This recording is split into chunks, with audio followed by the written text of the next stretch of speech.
Rubber বাগান লুটপাটের মহোৎসব চলছে কক্সবাজারের রামুতে। উচ্ছেদ অভিযান বন্ধের সুযোগে বাগানের নৈশ প্রহরীদের ভয়ভীতি দেখিয়ে শত শত রাবার গাছ কেটে নিচ্ছে ভূমিদস্যুরা। 598 একরের উদ্ধারের অভিযান চলতেছে। ওই কাজগুলো বন্ধ করার জন্য এগুলা কাটে আমাদেরকে বয়ে রাখতেছে, আর আমরা দিনের বেলা ডিউটি করতেছি বই নিয়ে। 29 বছরের রাবার বাগান আছে, আর তো খাদালি চোখের পানি পড়তে আছে। বাংলাদেশ বন শিল্প উন্নয়ন কর্পোরেশনের অধীনে পরিচালিত হয় রামু উপজেলার এই রাবার বাগান।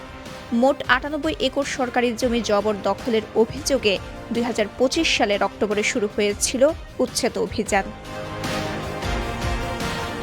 দৈনিক কালের কণ্ঠে একাধিক সংবাদ প্রকাশের জেরে সেনাবাহিনী ও আনসারের সহযোগিতায় পরিচালিত অভিযানে অন্তত 16 একর জমি উদ্ধার করা হয়।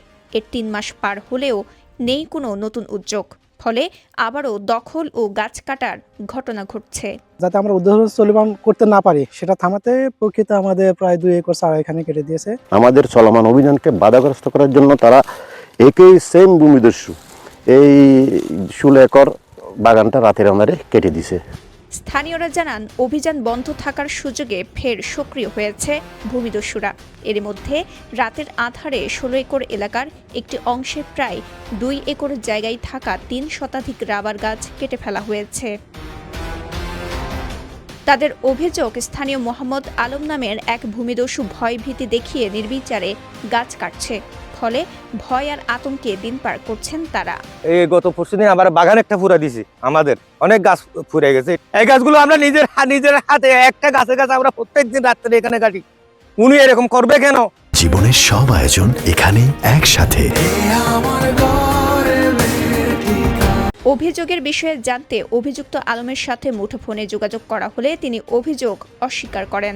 যে গাছ কাটতে বলতেছে সারা এগুলো বিষয় আমি জানি, এগুলো আমি কোথায় কাটছে এখন শুনি না, আপনার কাছ থেকে শুনতেছি এই বিষয়গুলো আমি জানিও না। আমি বাসায় ছিলাম, আমি অসুস্থ। তবে বাগান সংশ্লিষ্টরা জানান, খবর পাওয়ার পর ঘটনাস্থল পরিদর্শন করে সংশ্লিষ্ট কর্তৃপক্ষকে অবহিত করা হয়েছে।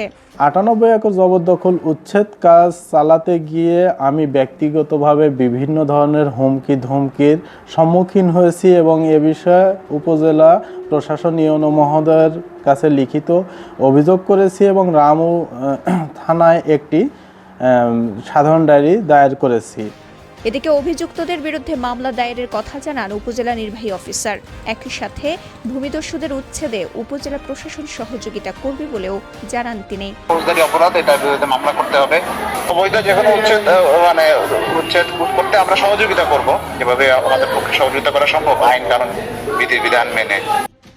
চট্টগ্রামের জিএম অফিস কেন্দ্রিক একটি প্রভাবশালী মহল ভূমিদস্যুদের সঙ্গে যোগ সাজশ করে পরিকল্পিতভাবে উচ্ছেদ অভিযান স্থগিত রেখেছে বলে অভিযোগ স্থানীয়দের। তবে অভিযোগ অস্বীকার করে আইনগত ব্যবস্থা নেওয়ার কথা জানালেন বাংলাদেশ বন শিল্প উন্নয়ন কর্পোরেশনের মহাব্যবস্থাপক। গাছ কাটিয়ে দিলে যদি ধরতে হয়, কেউ যদি জানিয়ে করছে তার নামে দিয়ে মামলা, অথবা না থাকলে অজ্ঞাতনামা দিয়ে মামলা দিয়ে রাখি। ইউনো মহোদয়ের সাথে আলাপ আলোচনা করে আইনগত যে ব্যবস্থা নেওয়ার ওটা আমরা করছি।